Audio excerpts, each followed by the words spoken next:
स्वागत है आपका इंडिया न्यूज पे। मैं हूं आपके साथ रजत राकेश टंडन। बुलेटिन की शुरुआत करते हैं। दिल्ली में कोरोना के हालात बेकाबू हो गए हैं। लॉकडाउन लगने के बाद भी यहां मामले कम नहीं हो रहे हैं। दिल्ली में पिछले 3 दिनों में 24,000 से ज्यादा मामले आए हैं। अस्पतालों की हालत बद से बदतर है। अस्पतालों में न बेड है, न दवाई, न ऑक्सीजन। लोगों के परिजन परेशान हो रहे हैं। सिस्टम को देखकर लगता है कि इंसान की जान इतनी सस्ती हो गई है कि उसे शमशान में भी 2 गज जमीन नसीब नहीं हो रही है। अस्पताल फुल है, सिस्टम जवाब दे चुके हैं। ऐसे में बेचारी परेशान जनता क्या करे और क्या ना करने वाली स्थिति में है। दिल्ली समेत देश में बिगड़ते कोरोना के हालातों पर चर्चा करने के लिए हमारे साथ एक बड़ा पैनल मौजूद है। जी हां, कोरोना मरीजों की भीड़ आप तस्वीरों में देख सकते हैं। दवाइयां हैं नहीं, अब रेमडेसिविर की कालाबाजारी हो रही है। कोर्ट ने पूछा है कि जब आपके पास दवाई नहीं है तो आप कैसे इलाज करेंगे। बेड्स नहीं है, ऑक्सीजन की आज तक कमी है। दिल्ली सरकार का ये कहना है कि ऑक्सीजन की जो सप्लाई दिल्ली में होनी चाहिए वो नहीं हो पा रही है। जो फिगर्स हैं उसके लिए लगातार दिल्ली सरकार केंद्र को चिट्ठी भी लिख रही है। और जो आवंटित कोटा है वो दिल्ली सरकार का कहना है कि 1500 किलोमीटर दूर है, जो अब तक नहीं पहुंच पाई है। एक्सप्रेस आई है, ऑक्सीजन आ रही है, लेकिन जितनी आवश्यकता दिल्ली में है उतनी आपूर्ति नहीं हो पा रही है। इसीलिए मरीज परेशान है। बेड्स नहीं है, आईसीयूज नहीं है, ऑक्सीजन बेड्स नहीं है। लोग मुश्किल में हैं और सोचने पर मजबूर हैं कि आखिर सिस्टम क्या कर रहा है। सिस्टम ने कोई इंतजाम क्यों नहीं किया है। बातें इतनी बड़ी बड़ी हो रही हैं, इंपोर्ट की बात हो रही है, लेकिन अब तक ग्राउंड पे वही हालात है। मेरे भाई की वाइफ एडमिट है इसमें पिछले 23 तारीख से। परसों मेरे जीजा जी एक्सपायर हो गए यहाँ पे। सुबह और बिल्कुल ठीक थे, मैंने मॉर्निंग में बात करी है उनसे वीडियो कॉलिंग पे, बट दोपहर को हॉस्पिटल बोलता है वो डेथ हो गए। चलो यार, बहुत डेथ हो गए, समझ में आता है। गवर्नमेंट ये कह रही है कि 395 कैजुअलिटी हुई है, पर जो शमशान घाट में हाल है वो मैं देख के आया हूँ परसों भाई जी। 96 काले खां चल रहे थे, 100 कुछ वहाँ चल रहे थे निगम बोध पे। पंजाबी बाग 24 घंटे वेटिंग थी। दिल्ली में शमशानों का यही हाल है यार। आप लोग सही अपडेट क्यों नहीं दे रहे गवर्नमेंट को, पब्लिक को बता क्यों नहीं रहे। यहाँ पे हमें बेड नहीं मिल रहा, हम काफी देर से खड़े पेशेंट लेके। इससे पहले भी हम गए, वहाँ भी नहीं मिला। कोरोना नेगेटिव है, लेकिन क्या कहता है ऑक्सीजन लेवल कम है।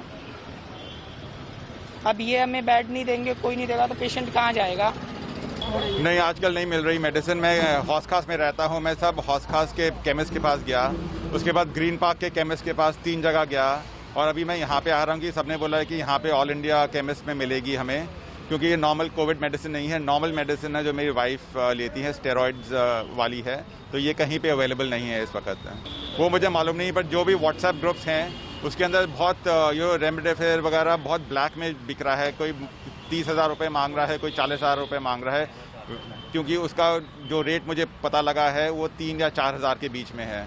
तो आजकल व्हाट्सएप ग्रुप में भी ये सब बहुत चल रहा है, क्योंकि मेडिसिन की सब जगह शॉर्टेज है, ऑक्सीजन सिलेंडर्स की शॉर्टेज है, तो सब जगह बहुत ही ज़्यादा मुश्किल हुई है, दिल्ली में और बाहर भी। नहीं, यहाँ तो अब जो है बड़ी मारामारी है आजकल की दवाइयों की। पीछे से सप्लाई नहीं आ रही है। जो हम नॉर्मल दवाई, रूटीन की दवाइयाँ भी खाते थे वो भी कम आ रही हैं या बड़ा मुश्किल से मिल रही हैं। और डेली मेरे पास तो फ़ोन ही आता है, रेमडेसिविर इंजेक्शन के लिए आता है। तो सब लोग मांग रहे हैं इधर से उधर, बिहार से, कलकत्ता से, कहीं ना कहीं से मेरे को फ़ोन आते रहते हैं कि मेरी हेल्प कर दो, मेरी हेल्प कर दो, मेरी हेल्प दो। तो दवाइयों की इस टाइम बहुत किल्लत है और मार्केट प्राइस हमारी जेब काट चुका है, बहुत ज़्यादा बढ़ चुका है। कोई डिस्काउंट नहीं, कुछ नहीं है, और बहुत ही फाइनेंशियल डिफ़िकल्टीज़ में आ रहे हैं डे बाय डे। नहीं, अवेलेबिलिटी कम हो गई है जी, क्योंकि डिमांड ज़्यादा हो गई है, सप्लाई कम है। सर, रेमडेसिविर से हमारा कोई कॉन्टैक्ट नहीं है। रेमडेसिविर होलसेलर्स या गवर्नमेंट का अपना चैनल है। दिल्ली में आप किसी इलाके में चले जाइए, आपको ना रेमडेसिविर मिलेगी, ना ऑक्सीजन कंसंट्रेटर्स मिलेंगे, ना ही बेड मिलेगी। कोशिश हो रही है कि कैसे चीजें ठीक की जाए, लेकिन अब तक हालात ठीक नहीं है। ग्राउंड से सुमित की रिपोर्ट देखिए। और राज्य सरकारों की तमाम कोशिशों और उनके दावों के बावजूद भी देश भर में कोविड-19 का मामला संभलता हुआ नहीं दिख रहा है। पिछले 24 घंटे में देश भर में जहां तकरीबन 4 लाख के आसपास नए कोविड के मरीज सामने आए, वहीं देश की राजधानी दिल्ली में भी 25,000 के आसपास नए कोविड के मरीज सामने आए। दिल्ली में हालात इस कदर बिगड़े हुए हैं कि जो पॉजिटिविटी रेट है वो 33% के आसपास है।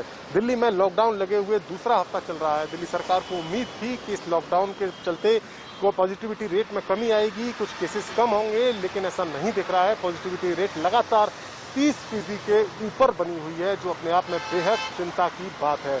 दिल्ली के अलग अलग हिस्सों में, अलग अलग अस्पतालों में हमने देखा, अस्पतालों के सामने लोगों की लाइन लगी हुई है मरीजों की। वो लोग एडमिट होना चाहते हैं, लेकिन उनको बेड नहीं मिल पा रहे हैं। जो लोग घरों में इलाज करा रहे हैं, उनके ऑक्सीजन के सिलेंडर खाली हो जा रहे हैं, उनको ऑक्सीजन नहीं मिल पा रही है।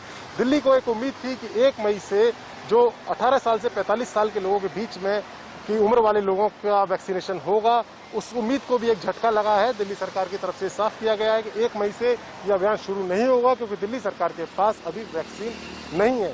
जिन लोगों को पहले से वैक्सीन लग रही थी, यानी जो 45 साल से ऊपर के ग्रुप वाले वैक्सीन जिनको लग रही थी, उनको वैक्सीन लगती रहेगी। लेकिन जो 18 साल से 45 साल के बीच के लोग हैं, वो 1 मई से वैक्सीन लगवाने की उम्मीद कर रहे थे, उनको वैक्सीन नहीं लगेगी। कुछ दिन और उनको इंतजार करना पड़ेगा। जब दिल्ली सरकार ने जो ऑर्डर किया है वैक्सीन का, उसकी खेप उसको मिल जाएगी, उसके बाद ही दिल्ली में वैक्सीन लगेगी। हालांकि केजरीवाल का कहना है कि अगले 3 महीने में वो पूरी दिल्ली को वैक्सीन लगवा देंगे। कैमरामैन अविनाश शुक्ला के साथ Sumit Kumar Dubey, India news, Delhi. Corona के चलते दिल्ली के यमुना किनारे बने अस्थि विसर्जन घाट पर भी लंबी लाइनें देखी गई हैं। एक वीडियो वायरल हो रहा है जिसमें लोग अस्थि विसर्जन के लिए यमुना घाट पर पहुंच रहे हैं। ये वीडियो आपको दिखा रहे हैं, ये अस्थि विसर्जन करने के लिए लोग यमुना घाट पर गए हैं। अगर आप अंदाजा लगा सकते हैं अस्थि विसर्जन में इतनी भीड़ है तो शमशान घाट का क्या हाल होगा। शमशान घाट के अगर पहले आप रिवर्स कर दिए तो अस्पतालों का क्या हाल होगा, और उन लोगों का जिनको अस्पताल नसीब नहीं है। ये सिर्फ लाइन है अस्थि विसर्जन वालों की, ये सोशल मीडिया पर वायरल हो रही है। ये हम आपको दिखा रहे हैं, ये दिल्ली के यमुना घाट में जो अस्थि विसर्जन केंद्र है वहां की लाइनें हैं। सोशल डिस्टेंसिंग का यहाँ पालन हो रहा है। आप देखिए थोड़ी थोड़ी दूर पर लोग हैं, लेकिन कितनी लंबी लाइनें लगी हैं, यानी कितनों ने अपनों को खोया होगा। तो आज अस्थि विसर्जन के लिए यमुना के घाट पर पहुंचे हैं लोग। वाहिगुरु वाहिगुरु। दुख की घड़ी है, जवाब किसी के पास नहीं है। दिल्ली के सीएम अरविंद केजरीवाल ने कहा है कि दिल्ली में केंद्र के साथ मिलकर वैक्सीनेशन काम और तेज किया जाएगा, जिससे कोरोना की रफ्तार को काबू में किया जा सके। 18 से 44 साल के लोगों की उम्र के लोगों का भी वैक्सीनेशन शुरू होना है। इसका बहुत अच्छा रिस्पांस बहुत सारे लोगों ने रजिस्टर किया है देश भर में।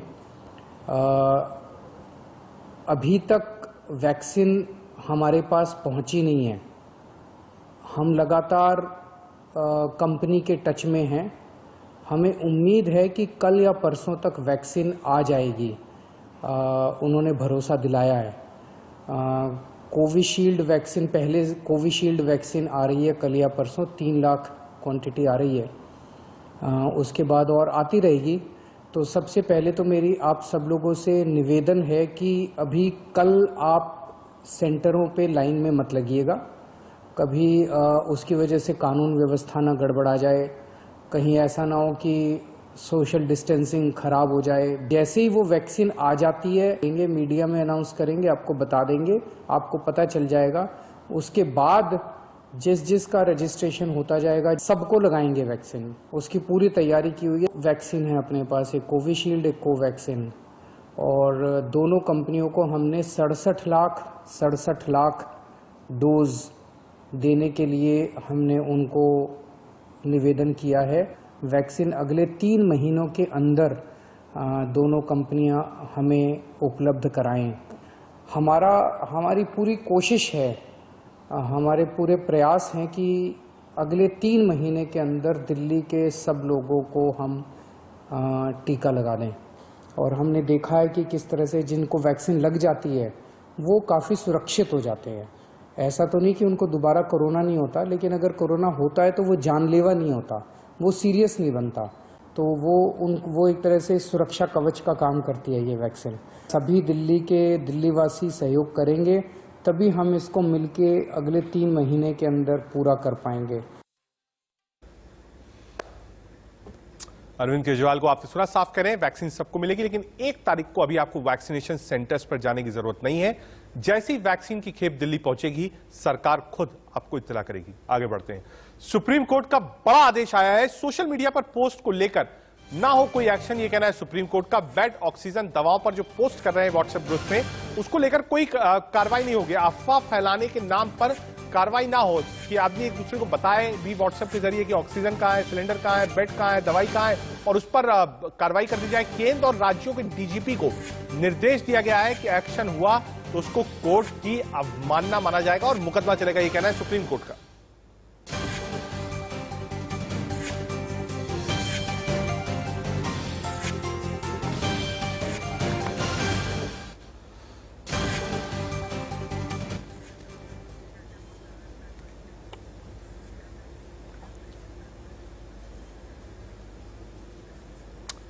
सरकारें कितना काम कर रही है, सरकारों को और क्या काम करना है, दिक्कत जनता को कहां हो रही है, सरकार को कैसे कोऑर्डिनेशन बिठाना चाहिए, कैसे दवाई हो, कैसे बेड्स हो, कैसे ऑक्सीजन की अवेलेबिलिटी हो, इसको लेकर एक बड़ा पैनल हमारे साथ होगा। हमारे साथ निघत अब्बास होंगे, बीजेपी के प्रवक्ता, साथ ही साथ अनुज अत्री कांग्रेस की तरफ से, और स्वाति महेश्वरी होंगी जो कि सीनियर फिजिशियन है।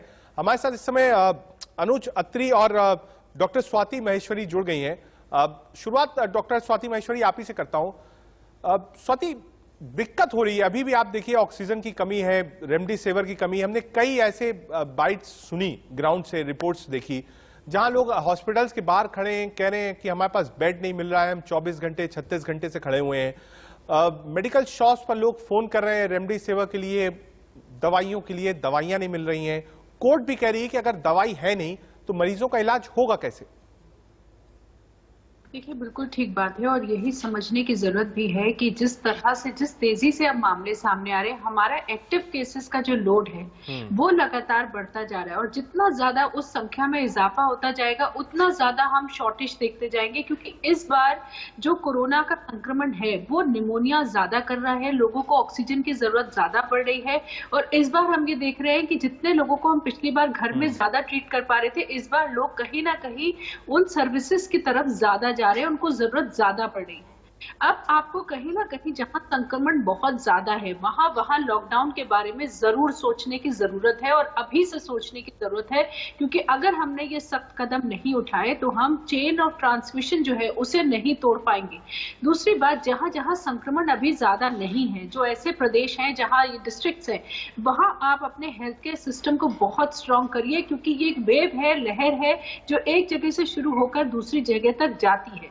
और एक क्रिटिकल नंबर रखिए कि अगर इन प्रदेशों में इस क्रिटिकल नंबर को हम क्रॉस करते हैं तो भी हम यहाँ पर तुरंत लॉकडाउन की तरफ जाएंगे या सख्त कदम, रेस्ट्रिक्शंस वगैरह उठाए जाएंगे।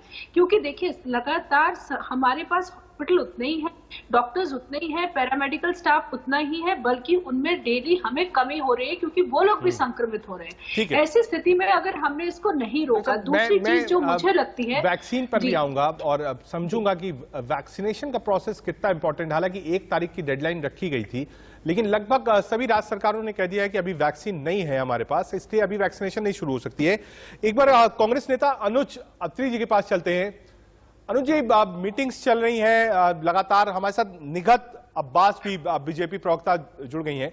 अनुज जी, सरकारों को लेकर काफी भ्रम है कि सरकार ठीक से मैनेजमेंट नहीं कर पा रही है, ठीक से जिस हिसाब से मैनेजमेंट होना चाहिए था, बैकअप प्लान होना चाहिए था, वो नहीं हुआ है। कोई भी रिलीफ जनता को फिलहाल मिलता हुआ नहीं दिख रहा है।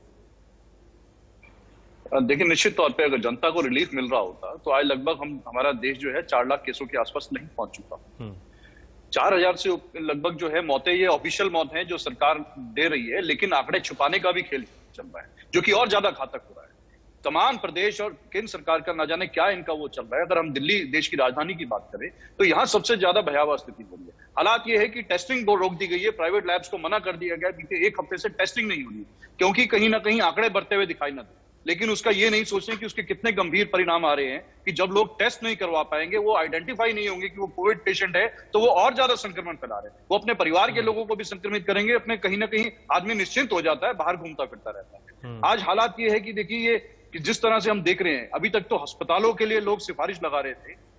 दिल्ली में मौतों का आंकड़ा इतना जबरदस्त हो गया है, अभी आपने भी अपनी स्टोरी में दिखाया कि अब शमशान घाटों में जलाने के लिए लोगों को सिफारिश करनी पड़ रही है। काला बाजारी चल रही है कि किसी तरह से हमारे परिजनों की जो है लाश जल सके, उसके लिए भी लोगों को पैसे, फालतू पैसे देने पड़ रहे हैं। तो ये स्थिति के लिए जिम्मेदार कौन है? क्या जनता जिम्मेदार है? अनुज जी, इस पे क्यों नहीं सरकार ये सिस्टम की बात की जाती है? अनुज जी, इस पे हम लोगों ने काफी डिबेट्स करी है और बहुत कुछ साफ कर दिया कि हाँ भाई चलिए, सरकारें चाहे राज्य हो केंद्र हो काम नहीं कर पा रही हैं। अब मुझे लगता है कि अनुज जी, विपक्ष को अब इस चीज को भी सामने लाना चाहिए कि विपक्ष को बताना चाहिए कि सरकारें क्या काम करें। अब ये कहना कि सरकार ने ये नहीं किया, अब मुझे लगता है ये समय निकल गया। अब अनुज जी, हमें उस तरफ सोचना चाहिए कि जहां आप लोग बताएं कि हाँ सरकारों को क्या काम करना चाहिए। मैं एक बार निगत अब्बास को भी जोड़ूंगा। निगत, सिस्टम फेलियर की तरफ बिल्कुल बढ़ रहा है। आप अगर सुनेंगी उन लोगों को जो अस्पताल के बाहर खड़े हैं, अभी जो तस्वीरें हमने देखी अस्पताल के बाहर की, ऑक्सीजन सिलेंडर्स की लाइन लगी हुई है, कोर्ट में बकायदा बताया जा रहा है कि साहब ब्लैक हो रहा है, रेमडेसिविर मिल नहीं रहा है। कहां जा रहा है देश? हालात है इस समय देश, इसमें कोई दो राय नहीं है कि कहीं ना कहीं हमें ये समझ आ गया है कि जितने रिसोर्सेज हमारे पास हैं वो इस सिचुएशन को हैंडल करने के लिए बहुत कम है। और ये किसी को शायद जानकारी ही नहीं थी कि सेकेंड वेव इस प्रकार हिंदुस्तान पर कहर अपना ढाएगी कि जनता हम लोग जनता और पूरा देश सब विफल हो जाएंगे और एक दूसरे की मदद तक नहीं कर पाएंगे। जहां तक ऑक्सीजन की बात है, मेरा मानना ये है, और हमने कहीं ना कहीं देखा है कि ऑक्सीजन की कमी इतनी शायद हिंदुस्तान में नहीं है जितनी इस समय ट्रांसपोर्टेशन की कमी हो रही है। कई राज्य सरकार ऐसी हैं जो बिल्कुल भी केंद्र के साथ काम मिलकर हर हाथ मिलाकर काम नहीं करना चाहती। जैसे चलिए निगत जी, जब निगत जी देखिए, मुझे आधा मिनट दीजिए। बिल्कुल मैं सिर्फ एक छोटा सा मैं निगत जी छोटा सा क्लैरिफिकेशन, मैं बिल्कुल इंटरप्ट नहीं करूंगा आपको। आपने क्योंकि कहा कि कुछ राज्य ऐसे हैं जो समन्वय नहीं बना रहे हैं, आप बिल्कुल ओपनली डिबेट में नाम लीजिए, कोई छुपाने की जरूरत नहीं है। इस वक्त पब्लिक की बात है, मरीज परेशान है, आप ओपनली बोलिए। मैंने तो बोला अरविंद केजरीवाल जी, दिल्ली की सरकार, और मैं ये इसलिए नहीं कह रही हूँ कि दिल्ली में हम विपक्ष में है, मैं ये इसलिए कह रही हूँ क्योंकि निरंतर हम देखते आए हैं कि इस प्रकार का जहर उगला है अरविंद केजरीवाल जी ने। माफ कीजिएगा मैं इतने कड़े शब्दों का प्रयोग करी हूं, पर ये इसलिए क्योंकि आज मैं दिल्ली वासी हूं और मेरी दिल्ली की जनता ने जब वोट दिया है तो वो बेड के लिए तरफ रही। लेकिन निगत जी देखिए, आप जो नया अध्यादेश आया है, जो नया नोटिफिकेशन आया है, उस हिसाब से एलजी के पावर्स ज्यादा हैं और कोर्ट में खुद अरविंद केजरीवाल ने कहा है कि आप मानिए या ना मानिए, जो कोटा आवंटित हुआ था 7,000 मीट्रिक टन का, वो ऑक्सीजन दिल्ली को नहीं मिल पाई है। डॉक्टर महेश्वरी कुछ कहना चाहती हैं। डॉक्टर साहब आप कुछ कहना चाहती थी? जी हाँ, देखिए पहली बात तो ये बात गलत है कि पहले ही प्रेडिक्शंस ऐसे आ चुके थे कि सेकेंड वेव आएगी और वो ज्यादा खतरनाक होगी। इस तरह के मैथमेटिकल मॉडल्स जो है वो पहले ही इन चीजों को दर्शा चुके थे। फर्स्ट वेव के दौरान ही ये क्लियर हो गया था कि सेकेंड वेव आएगी। हाँ। और पेंडेमिक्स हमेशा जो सेकेंड वेव होती है वो ज्यादा घातक होती है, ये भी क्लियर हो गया था। दूसरी बात, जब आप एक प्रदेश के ऊपर उंगली उठाते हैं तो बहुत सारे ऐसे प्रदेश हैं जो आपके ही द्वारा शासित हैं और वहां भी ऑक्सीजन की कमी उतनी ही है और लोग वहां भी अस्पतालों के बाहर बैठे हैं और वहां भी शमशानों घाटों पे लाइन लग रही है। इसलिए अब मुझे ऐसा लगता है ये वक्त वो नहीं है जब हम एक प्रदेश या दूसरे प्रदेश की बात करें। अब हम अपने देश की बात कर रहे हैं, चाहे वो व्यक्ति उत्तर प्रदेश में मरे, चाहे दिल्ली में मरे, चाहे गुजरात में, चाहे छत्तीसगढ़ में। वो निगत जी रिस्पॉन्ड करिए। और निगत जी आप भी रिस्पॉन्ड करिए। आपने एक बात उठाई थी और साफ बता दिया कि सेरो सर्वेस बता रहे थे कि हाँ सेकेंड वेव होगी, सेकेंड वेव ज्यादा स्ट्रांग होगी, सरकार तैयार क्यों नहीं थी? निगत अब्बास। बिल्कुल स्वाति जी ने बिल्कुल सही बात कही कि हम सिर्फ एक राज्य को लेकर नहीं चले। और मैं मानती हूँ ऐसा नहीं है कि उत्तर प्रदेश में और मध्य प्रदेश में ऐसा नहीं है कि हॉस्पिटल के बाहर लाइन नहीं लगी है, वहां पर ऑक्सीजन और बेड्स मिल रहे हैं, ऐसा नहीं है। पर मेरा मानना ये है कि जब, और ये हमने देखा है बकायदा, हाई कोर्ट सुप्रीम कोर्ट तक इस बात को कह रहा है कि जब संस्थानों का रिसोर्सेज को अवेलेबल कराया जा रहा है तब कुछ सरकार ऐसी है, जैसे कि दिल्ली सरकार ऐसी है, जो उन संस्थानों को भी लेने से इनकार कर देती है। जो आपने मीट्रिक टन ऑक्सीजन की बात करी, हम लोग दे रहे हैं, केंद्र सरकार दिल्ली सरकार को ले रही है। यहाँ पर दिल्ली सरकार की विफलता है कि वो ऑक्सीजन वापस लेकर ही नहीं आ पा रही है। ट्रांसपोर्टेशन सिस्टम उनका ठप पड़ गया है, वो किसी प्रकार काम नहीं करना चाहते हैं। मैं जानना चाहती हूँ यहाँ पर सवाल नहीं निगत जी देखिए, दिल्ली सरकार ने जो हलफनामा दिया है, दिल्ली सरकार ने जो कोर्ट, निगत जी आईनॉक्स से जो ऑक्सीजन अस्पतालों में उसको क्यों फोन करके ये कहा गया और क्यों इस बात को रखा गया कि आपसे 17 निगत जी बात सुन लीजिए। अगर एक तरफा आप बोलती रहेंगी तो शायद डिबेट नहीं हो पाएगी। क्यों नहीं करें? अगर आप एक तरफा अगर बोलती रहेंगी कि हाँ आप ही आप हैं तो क्या आप हैं हम ही हम, उससे कुछ फायदा होगा नहीं। देखिए आपने जो बात कही, ठीक है मैं मानता हूं कि सब जगह की हालत है, डॉक्टर साहब भी यही बात कह रही है। अनुज अत्री जी, ये एक लंबी लड़ाई आपको नहीं लगता है कि सेंटर वर्सेस स्टेट भी हो गई है, खास तौर से ऑक्सीजन को लेकर सेंटर और स्टेट आमने सामने हैं, और अब वैक्सीन को लेकर भी लड़ाई है। देखिए 1 तारीख से राज्यों के मुख्यमंत्री से हम सुन रहे हैं, वो कह रहे हैं हमारे पास वैक्सीन नहीं, हम कहां से ये थर्ड ड्राइव शुरू कर दें। अनुज अत्री जी। जी जी जी जी देखिए 1 तारीख तो छोड़िए, अभी आज भी कई हॉस्पिटल्स में जो है वैक्सीनेशन अवेलेबल नहीं है, स्पेशली जहां जहां कोवैक्सीन लग रही है। मैं खुद देख करके आया हूँ नर्सिंग होम्स में, कोवैक्सीन की सप्लाईज आज ही खत्म हो गई है नर्सिंग होम्स में। वो लोग कह रहे हैं कि शायद कल या परसों में आएगी। तो अभी तो जिन लोगों को रूटीन में लग रही थी, और देखिए जिनको वो डोज लगनी थी, जिनको पहली और दूसरी डोज जो शुरुआत में लग गई थी, हेल्थ वर्कर्स को लग गई थी, उनको थर्ड डोज की आवश्यकता पड़ेगी, उनको भी रोक दिया गया है कि अभी आपको नहीं देंगे। मैं अनुज जी 1 मिनट सिर्फ आपको रोकूंगा, इस वक्त एक बड़ी खबर आ रही है। अनुज जी 1 मिनट आपको रोकूंगा, इस वक्त एक बड़ी खबर आ रही है। हरियाणा के 9 जिलों में वीकेंड लॉकडाउन की घोषणा हो गई है।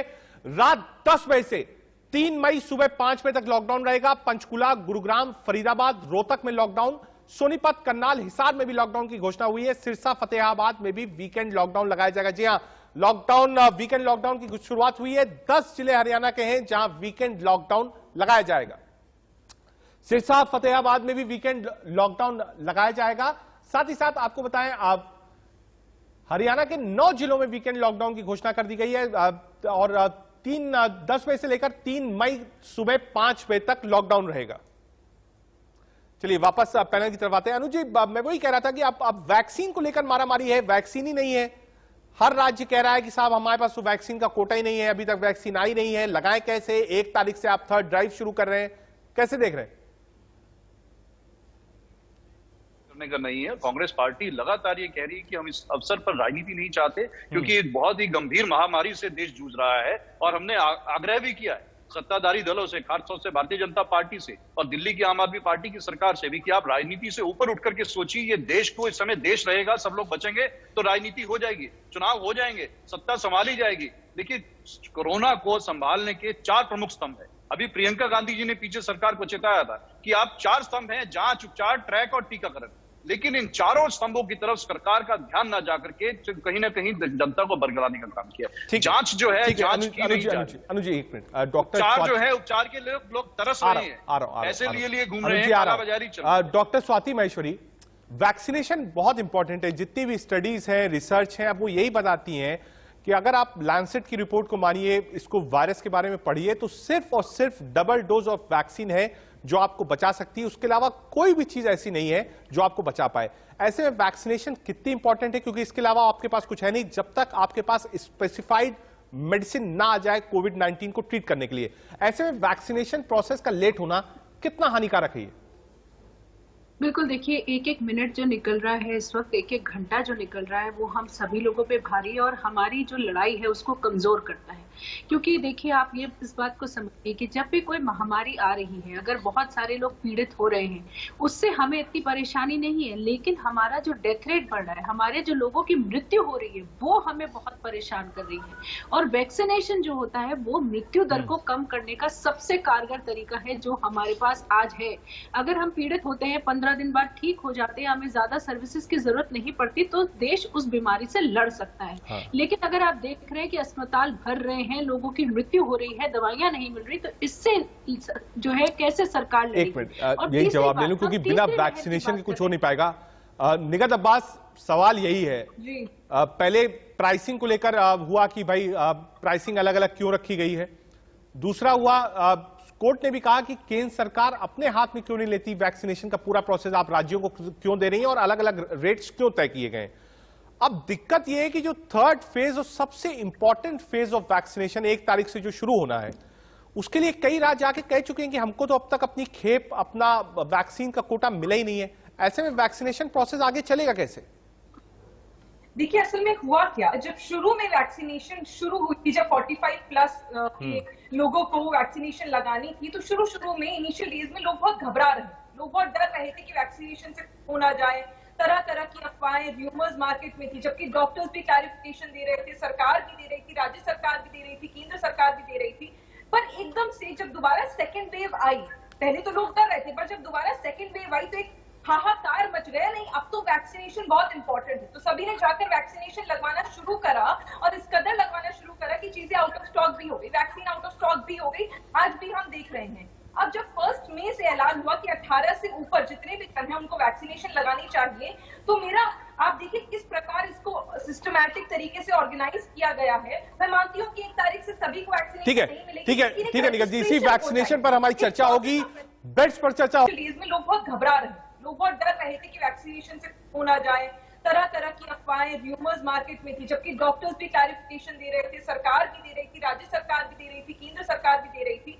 पर एकदम से जब दोबारा सेकेंड वेव आई, पहले तो लोग डर रहे थे, पर जब दोबारा सेकेंड वेव आई तो एक हाहाकार मच गया। नहीं, अब तो वैक्सीनेशन बहुत इंपॉर्टेंट है, तो सभी ने जाकर वैक्सीनेशन लगवाना शुरू करा और इस कदर लगवाना शुरू करा कि चीजें आउट ऑफ स्टॉक भी हो गई, वैक्सीन आउट ऑफ स्टॉक भी हो गई। आज भी हम देख रहे हैं। अब जब 1 मई से ऐलान हुआ कि 18 से ऊपर जितने भी कल हैं उनको वैक्सीनेशन लगानी चाहिए, तो मेरा आप देखिए किस प्रकार इसको सिस्टमैटिक तरीके से ऑर्गेनाइज किया गया है। मैं मानती हूँ कि 1 तारीख से सभी को वैक्सीनेशन नहीं मिलेगी। ठीक है निगल जी, इसी वैक्सीनेशन पर हमारी चर्चा होगी, बेड्स पर चर्चा होगी, ऑक्सीजन की अवेलेबिलिटी पर चर्चा होगी, लेकिन फिलहाल इस वक्त की हेडलाइंस। बड़ी खबर के सह प्रायोजक है पेट सफा आयुर्वेदिक चूर्ण, पेट सफा तो हर रोग दफा।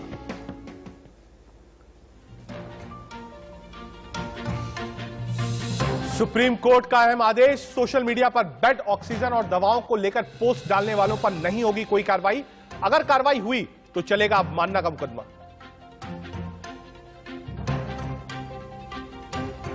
दिल्ली हाईकोर्ट में वकीलों को कोरोना इलाज की मांग वाली याचिका सुनवाई के दौरान भावुक हुए वकील। कोर्ट ने दिल्ली सरकार से पूछा क्या इंतजाम हो सकता है।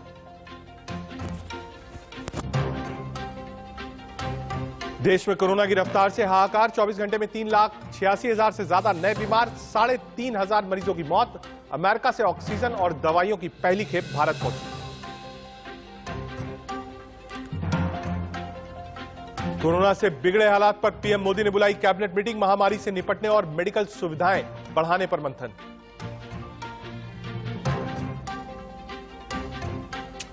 दिल्ली में मुफ्त लगेगा कोरोना का टीका, सीएम केजरीवाल बोले जल्दबाजी ना करें, 1-2 दिन में वैक्सीन आने की उम्मीद। कोविशील्ड और कोवैक्सीन को दिए हैं 67 लाख डोज का ऑर्डर। इंडिया न्यूज जन की बात, एग्जिट पोल में बंगाल में बीजेपी को पूर्ण बहुमत, असम में बीजेपी और केरल में लेफ्ट गठबंधन की वापसी। तमिलनाडु में डीएमके सीट के लिहाज से आगे, लेकिन सरकार के लिए काटेगी टक्कर।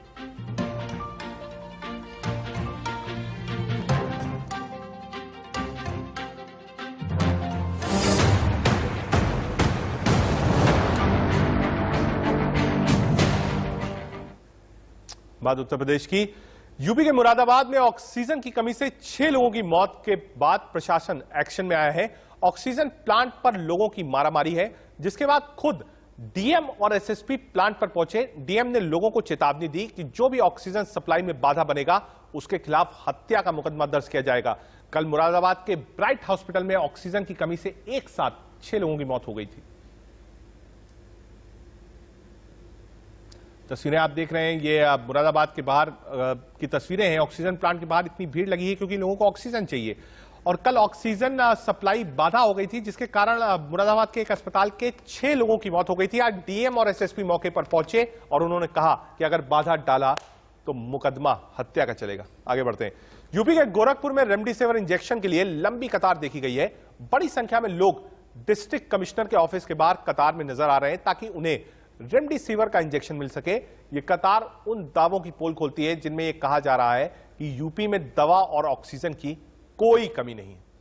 ये आप गोरखपुर देख सकते हैं। गोरखपुर खुद मुख्यमंत्री का अपना गृह जनपद माना जाता है, और ये कतारें आप बताती हैं इस बात को कि जो आदेश आया था कि हाँ आप अस्पताल जाइए, अस्पताल में अगर आपके पास पैसा नहीं है तो जो इलाज का खर्चा है सरकार देगी। रेमडेसिविर भी सरकार ही उपलब्ध कराएगी, लेकिन अगर उपलब्धता होती तो शायद इतनी बड़ी कतार नहीं लग पाती। इंजेक्शन के लिए यहाँ पे लाइन लगाए हुए हैं, और जो पेशेंट हमारा एडमिट है वो तो वहाँ मर ही रहा है, हम भी यहाँ मर रहे हैं। पिछले 4 दिन से मैं यहाँ आ रहा हूँ और यहाँ बाहर किसी तरह का कोई व्यवस्था नहीं किया गया है। प्रशासन ने यहाँ बता दिया है कि टोकन मिलता है, और टोकन किस आधार पर और कैसे मिलेगा इसके बारे में प्रशासन ने नहीं बताया। जो भी लोग यहाँ हैं वो हर आदमी अपने हिसाब से आ रहा है, लाइन लगा रहा है। हम 12 घंटा 13 घंटा यहाँ शाम से लाइन लगा रहे हैं और पता चल रहा है कि सुबह आकर के यहाँ पर बवाल हो रहा है, क्योंकि हर आदमी को आवश्यकता है इंजेक्शन की। उस परिस्थिति में देखिए अव्यवस्था की सारी परिकाष्ठा पार हो चुकी है। और हम लोग के पेशेंट यहाँ फातिमा में और गर्ग में एडमिट हैं और हम लोग वैक्सीन इसके लिए इंजेक्शन लेने के लिए यहाँ हैं। इसकी प्रशासन को ऐसी व्यवस्था करनी चाहिए कि यहाँ पे पहले से ही नंबर लग जाए। ऐसा नहीं हो कि मतलब कि कोई अपना नंबर लगा दे रहा है, कोई कैसा लगा दे रहा है। इससे व्यवस्था जो लोग बचे हुए हैं कम से कम वो सुरक्षित रहें। ये सोशल डिस्टेंसिंग नहीं पालन हो पा रही है, ये बड़े शर्म की बात है। हम नागरिकों के लिए भी, प्रशासन के लिए भी जो है। तो भैया हम लगाए थे 12 बजे रात को, यहाँ के नंबर लिखा जा रहा था। पहले एक सादे कागज पे कुछ भाई साहब लोग बैठे थे, नंबर लिख रहे थे, तो लोग लगा के अपना अपना नंबर 1 2 3 4 ऐसे करके फिर दूर दूर बैठ जाते थे। और अभी सुबह 6 बजे आए हैं लोग, अचानक कहें जो लाइन में रहेगा उसी को मिलेगा। तो उसमें तो हमारा 80 नंबर पर अपना नाम लिख के गए थे और इसमें आए तो देखिए इतने भीड़ के पीछे हैं। लाइन तो 4 ही बजे से लगा हुआ है, लेकिन यहाँ पे आके लोग अपनी अपनी मनमानी कर रहे हैं और एकदम कोरोना 4 से 10 हो जाएगा यहाँ पे, लेकिन कोई वो नहीं है। हाथ थक हार के हम लोग बैठ गए और क्या करें। रेमडेसिविर कहीं भी अवेलेबल नहीं है। डॉक्टर्स खुद जवाब दे देते हैं, कहते हैं अगर आपको मरीज को रेमडेसिविर दिलवाना है तो आप खुद लेकर आइए। सरकार ने कहा था कि रेमडेसिविर हॉस्पिटल्स में मिलेगी, जिसको जरूरत है उसको दी जाएगी, लेकिन ये कतारें बताती हैं कि सरकार के पास भी रेमडेसिविर नहीं है। वापस अपने पैनल की तरफ चलते हैं। हमारे साथ डॉक्टर स्वाति महेश्वरी मौजूद हैं, साथ ही साथ अनुज अत्री जी मौजूद हैं। स्वाति जी, आप ही से सवाल, रेमडेसिविर क्यों नहीं मिल पा रही है? कोई ऐसा तो है नहीं कि बहुत ज्यादा स्टॉक रेमडेसिविर का कर लिया है, और ऐसा भी नहीं है कि हर कोविड पेशेंट को क्या रेमडेसिविर देना जरूरी है कि कोई भी कोविड का पेशेंट हो तुरंत उसको रेमडेसिविर लगा दीजिए? देखिए, यही परेशानी है और इसी वजह से आप देख रहे हैं कि रेमडेसिविर की इस वक्त कमी है, क्योंकि इस दवा को लेकर के जो पूरा एक हवा बन गया और जो एक इसकी तरफ परसेप्शन बन गया लोगों का कि अगर रेमडेसिविर होगी तो मरीज बच जाएगा वरना मरीज की मृत्यु हो जाएगी, यही घातक हुआ है। इसी की वजह से हर कोई अपना घर बेच रहा है, कोई अपने जो है खेत बेच रहा है कि बस कैसे भी रेमडेसिविर लेकर आनी है और अपने परिवारजन को बचाना है। और इसीलिए आप ब्लैक मार्केटिंग इतनी ज्यादा होते हुए देख रहे हैं और लोग होड़ लगा रहे हैं इसको लेने के लिए। लेकिन हमें ये समझना बहुत जरूरी है कि ये रामबाण नहीं है।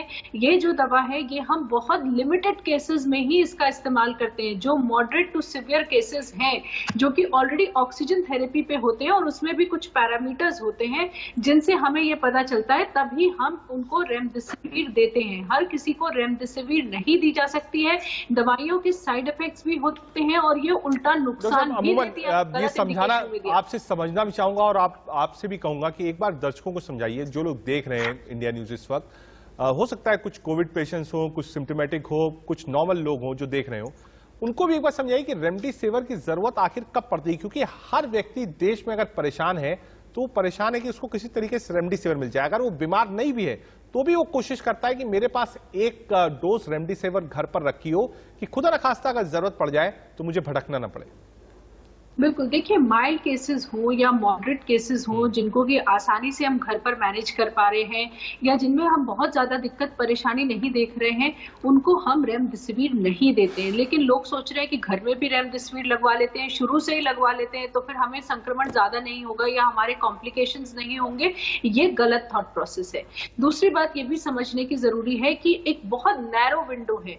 जिन लोगों को मॉडरेट टू सिवियर डिजीज होती है और उन्हें ऑक्सीजन की थेरेपी पे डिपेंडेंस हो जाती है, उन लोगों को हम उस वक्त रेमडेसिविर देते हैं। और उसमें भी देखिए बहुत सारी चीजें देखनी पड़ती है कि लिवर के एंजाइम्स कैसे हैं, आपका किडनी का पैरामीटर्स कैसे हैं, तो बहुत सारी और चीजों को देखते हुए तभी हम रेमडेसिविर को देते हैं। हर मरीज को रेमडेसिविर नहीं दी जा सकती है क्योंकि दवा के अपने साइड इफेक्ट भी हैं जिनकी वजह से वो फायदे की बजाय और उल्टा नुकसान दे सकती है। इसीलिए लोगों को समझना बहुत जरूरी है कि अगर बहुत ज्यादा लंबा समय हो गया है बीमारी के और बहुत ज्यादा सिक हो गए हैं, आईसीयू में पहुंच गए, तो ऐसी स्थितियों में ज्यादातर रेमडेसिविर का इस्तेमाल नहीं होता है। इसलिए इस निर्णय को अपने डॉक्टर के ऊपर छोड़े। और वहीं मैं मेडिकल फ्रेटर्निटी से भी ये अपील करना चाहूंगी कि अगर आपको इंडिकेशन नहीं दिख रहा है, अगर आपको समझ आ रहा है कि इस व्यक्ति को रेमडेसिविर की जरूरत नहीं है, तो कृपया करके उसको बेकार में रेमडेसिविर जैसी दवा लिख करके इधर उधर भ्रमित न करें, उसको भटकाए नहीं और मरीज को और उसके परिवारजनों को इस कष्ट से ना गुजरवाएं कि वो कहीं से भी दवा मुहैया कराने के लिए अपने घर को बेचे या दर दर भटके और ब्लैक मार्केटिंग से दवा लेकर के आए। तो इस वक्त दोनों का ही सहयोग जरूरी है। डॉक्टर्स को भी समझना जरूरी है कि वो इस दवा को गलत ना लिखे और जो है किसी और दवा के अभाव में ये ना सोचे कि हम इस दवा का इस्तेमाल कर लें तो शायद कुछ फायदा मिल जाए।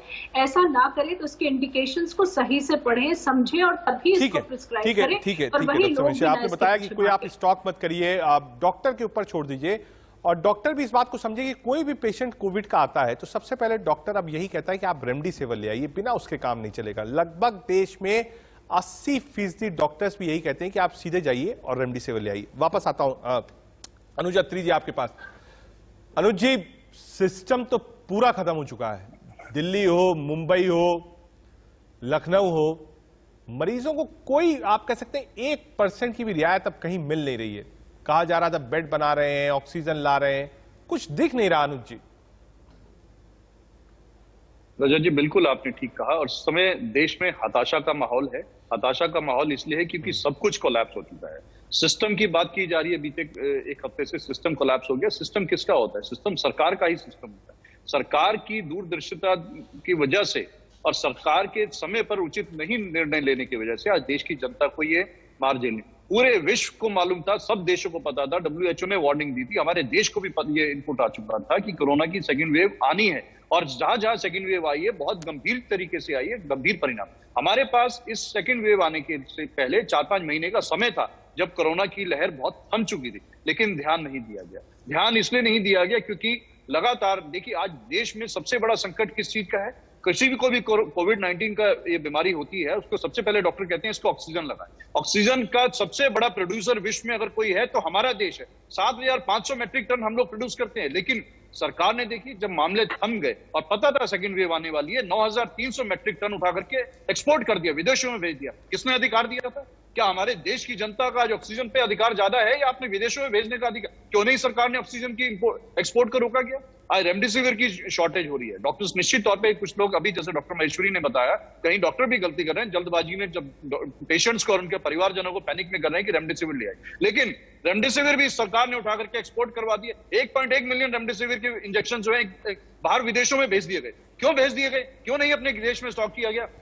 यही हाल आज वैक्सीनेशन की बात करते हैं कि वैक्सीनेशन हमारे पास बहुत है और हम जो है इंटरनेशनल डिप्लोमेसी में चले गए।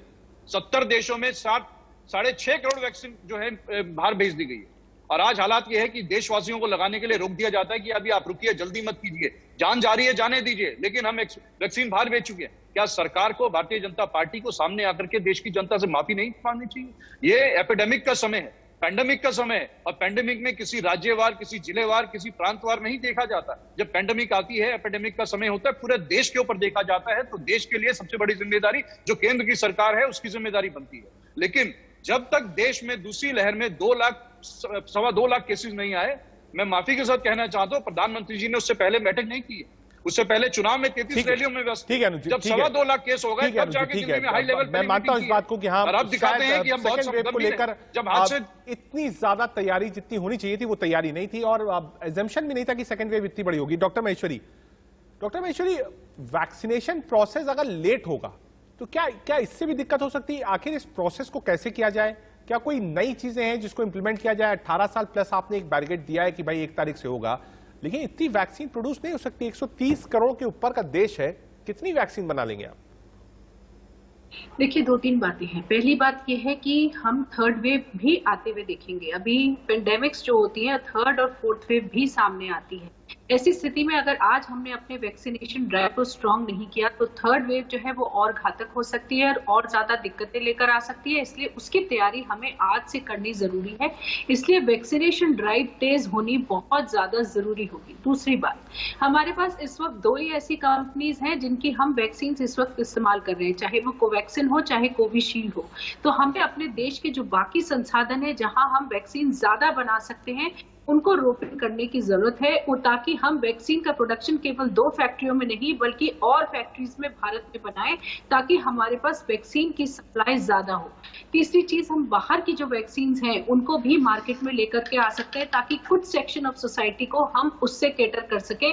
तो वो भी एक तरीका है जिसकी तरफ हमें देखने की जरूरत है। तीसरी बात यह है कि अब हमें डोर टू डोर वैक्सीनेशन की तरफ जाना होगा। जब हम ये आंकड़े देख सकते हैं कि वैक्सीन से कितने लोगों को साइड इफेक्ट्स होते हैं या कितने लोगों को रिएक्शन होता है, तो हम ये भी निकाल सकते हैं कि एनाफिलैक्टिक रिएक्शन हमारी वैक्सीन एक चीज आपसे डॉक्टर महेश्वरी और समझना चाहता हूं। जाइडस ने अभी थोड़े दिन बताया कि एक वैक्सीन वो लाने वाले हैं, बहुत जल्द आप कह सकते हैं इमरजेंसी ट्रायल की उसको परमिशन मिल सकती है। प्लस इंटरनेशनली एक सुपर वैक्सीन पे काम हो रहा है जो कि हर वेरिएंट पे असरदार होगी, उसके बारे में क्या बोलेंगे आप? बिल्कुल, देखिए लगातार मनुष्य ये कोशिश तो कर ही रहा है कि जो हमने वायरस के लिए देखे इतने कम समय में वैक्सीन बना ली, ये अपने आप में एक इतिहास है। लेकिन वायरस ने अपने आप को म्यूटेट कर लिया, जिसकी वजह से वैक्सीन जो मौजूदा वैक्सीन हैं उनकी जो कारगरता है वो कुछ कम हो गई। इसलिए मनुष्य अब ये कोशिश कर रहा है कि हम एक और सुपर वैक्सीन बनाएं, जिससे कि हम जो स्ट्रेन्स हैं जो हमें बार बार परेशान कर रहे हैं, जिसकी वजह से महामारियां ज्यादा तीव्र हो रही हैं और वेव्स आ रही हैं, उसको भी हम कंट्रोल कर सकें। और इसीलिए ये प्रयास किया जा रहा है कि अब हम एक सुपर वैक्सीन बना सके जिससे कि हम स्ट्रेन्स को भी टारगेट कर सके। तो मनुष्य लगातार कोशिश कर रहा है कि कैसे हम इस महामारी से निपटे, कैसे इससे हमें निजात मिले और हम बाहर आए।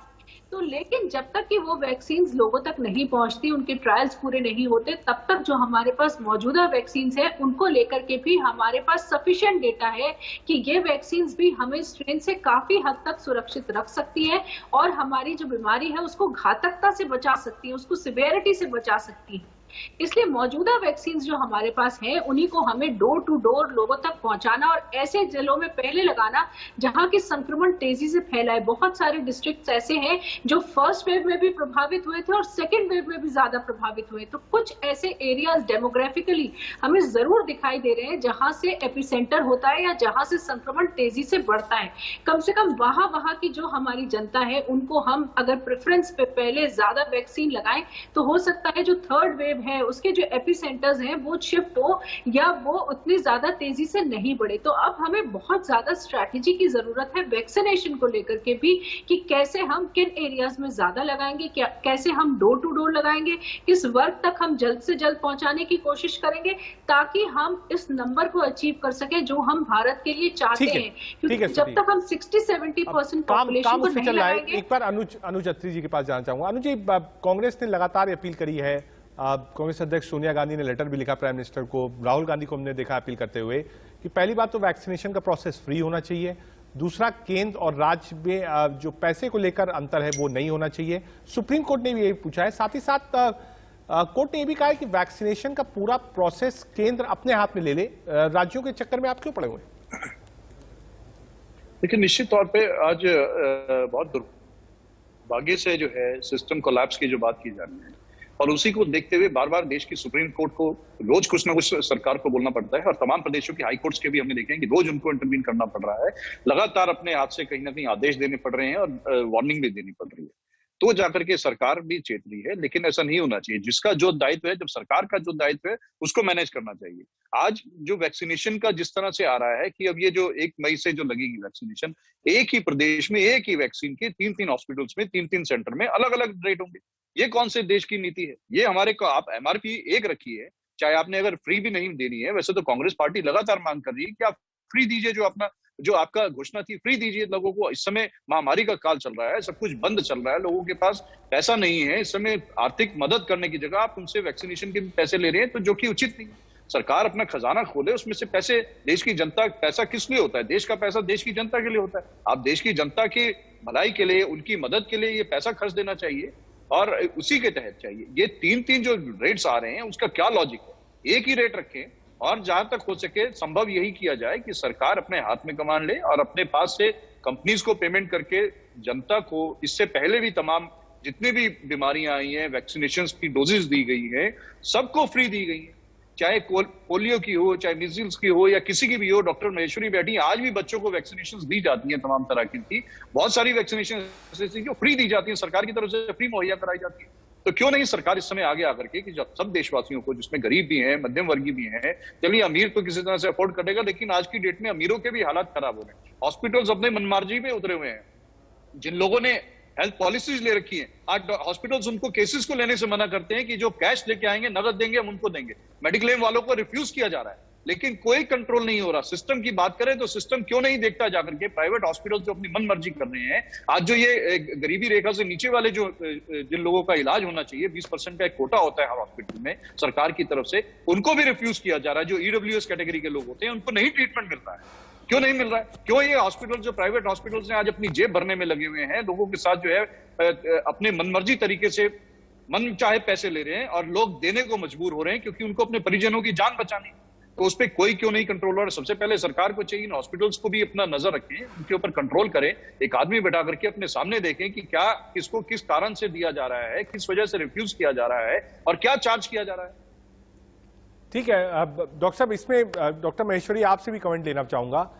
कई लोग अभी भी अवसर देख रहे हैं, महामारी में भी हम देख रहे हैं ऑक्सीजन सिलेंडर्स ब्लैक हो रहे हैं, रेमडेसिविर 1-1 लाख रुपए की डोसेस बिक रहे हैं, हॉस्पिटल्स में भी अनाप शनाप पैसे ले जा रहे हैं। मतलब ऐसी महामारी में भी जहां आदमी अपनी जिंदगी बचाने को मजबूर है, वहां पर भी लोग बिजनेस करना नहीं भूल रहे हैं। डॉक्टर साहब, बिल्कुल, ये तो बहुत ही शर्मसार है और मुझे लगता है कि ऐसे लोगों को आज सोचना चाहिए, अपने गिरेबान में झांक करके देखना चाहिए कि आप उस विपदा का फायदा उठा रहे हैं जिसमें कि लोगों की मृत्यु हो रही है, जहां पूरे पूरे परिवार बर्बाद हो रहे हैं, किसी के सर से माँ बाप का साया जा रहा है, किसी के अपने बीवी मर रही है, किसी के हस्बैंड मर रहे हैं।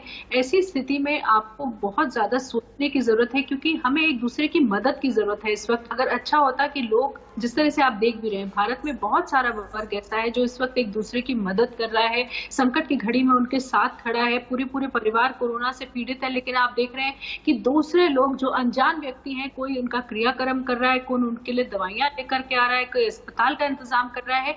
ये मिसालें हैं जो कायम होनी चाहिए और सामने आनी चाहिए, यही मानवता को जिंदा रखती है।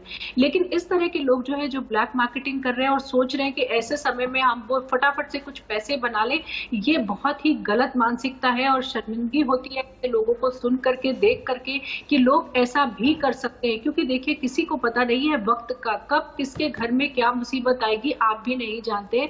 तो मुझे लगता है कि लोगों को डरना भी चाहिए। आप ऐसे काम जब करते हैं तो कहा ही जाता है कि जब इस तरह के बुरे काम आप करते हैं तो वो लौट के आप तक भी आते हैं। तो इसलिए डरना चाहिए और समझना चाहिए कि हमें इस वक्त दूसरे का फायदा नहीं उठाना चाहिए, हमें इस वक्त दूसरों की मदद करने की बहुत ज्यादा जरूरत है। हमारे देश को हीलिंग की जरूरत है इस वक्त, और वो हीलिंग तभी हो सकती है जब हम एक दूसरे के साथ समन्वय बिठाएं, एक दूसरे की मदद करें और इस तरह से मौके का फायदा ना उठाएं, और खास तौर से तब जबकि वो हमारी जान से, जिंदगी से जुड़ा हुआ है, बच्चों से, माँ बाप। एक चीज और आपसे समझना चाहूंगा।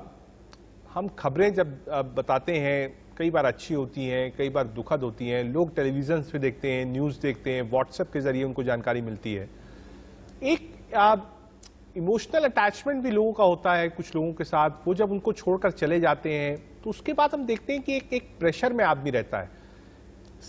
साइकोलॉजी जो आदमी की है, कोविड की तस्वीरें, महामारी, अस्पताल, शमशान, कब्रिस्तान, ये तस्वीरें देखकर आदमी स्ट्रेस में जाता है। उनके लिए क्या कहेंगे आप? बिल्कुल, देखिए, इसमें कोई शक नहीं है कि ये सब चीजें हमारे तनाव को बढ़ाती हैं और कहीं ना कहीं डर हमारे अंदर और ज्यादा समाता है, हम और भी ज्यादा बीमारी से, महामारी से डरने लगते हैं।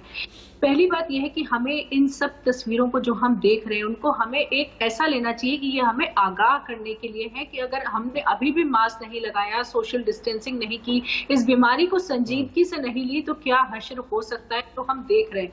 लेकिन वही हमें पॉजिटिव भी रहना है, हमें अच्छी स्टोरीज की तरफ भी ध्यान रखना है कि रिकवरी रेट बढ़ रहा है हमारे भारत का, ऐसे भी लोग हैं जो एक दूसरे की मदद कर रहे हैं, क्योंकि उससे जो है हमारी पॉजिटिविटी जो मन के अंदर की है वो बेटर होती है और हमें लड़ने में मदद करती है, हमें हौसला देती है, और यही हौसला हमें इस बीमारी से जिता भी सकता है, आगे ले जा भी सकता है। बिल्कुल, आप ये एक अच्छी सोच है, क्योंकि आप फिट रहिए, घर पर ही रहिए, एक्सरसाइज करिए, मास्क पहनिए, इम्यूनिटी वाली चीजें जो है वो आप लीजिए जिससे इम्यूनिटी आपकी बढ़ती है, फ्रूट्स का सेवन ज्यादा करिए, हाइड्रेटेड रहिए। अनुज जी, आप ध्यान रख रहे हैं, राजनीति के अलावा हेल्थ का भी आप ध्यान रख रहे हैं? जी जी बिल्कुल, अपना भी ध्यान रख रहे हैं और कोशिश कर रहे हैं कि जो लोगों की हम यथासंभव मदद कर सकें, क्योंकि राजनीति में होने के कारण और सामाजिक होने के कारण कुछ लोग हमसे अपेक्षा रखते हैं, आशा करते हैं, तो लोग हमको कॉल भी करते हैं। और जो भी संभव हो सकता है, कांग्रेस पार्टी की तरफ से भी एक कंट्रोल रूम बनाया गया है दिल्ली में, कांग्रेस के मुख्यालय में, वहां से लोगों की मदद दी जा रही है। हॉस्पिटल्स में उनको कहीं ना कहीं भर्ती करवाने के लिए उनको हेल्प की जा रही है कि अपने प्रयासों से, अपने कार्यकर्ताओं के माध्यम से, जिनके जहां जैसे ठीक है। डॉक्टर स्वाति महेश्वरी जी, आप हमारे साथ थी, कांग्रेस की तरफ से अनुज जत्री जी थे, आपने बैठे, आपने हमसे बातचीत करी, पैनल में हमने डिस्कस करने की कोशिश करी कि आखिर देश में दिक्कत क्या है, समाधान क्या हो सकता है। आपको हमको सावधान रहना है, तभी हम इस कोविड की सेकेंड वेव से लड़ पाएंगे। एक छोटा सा ब्रेक, आप देखते रहिए इंडिया न्यूज।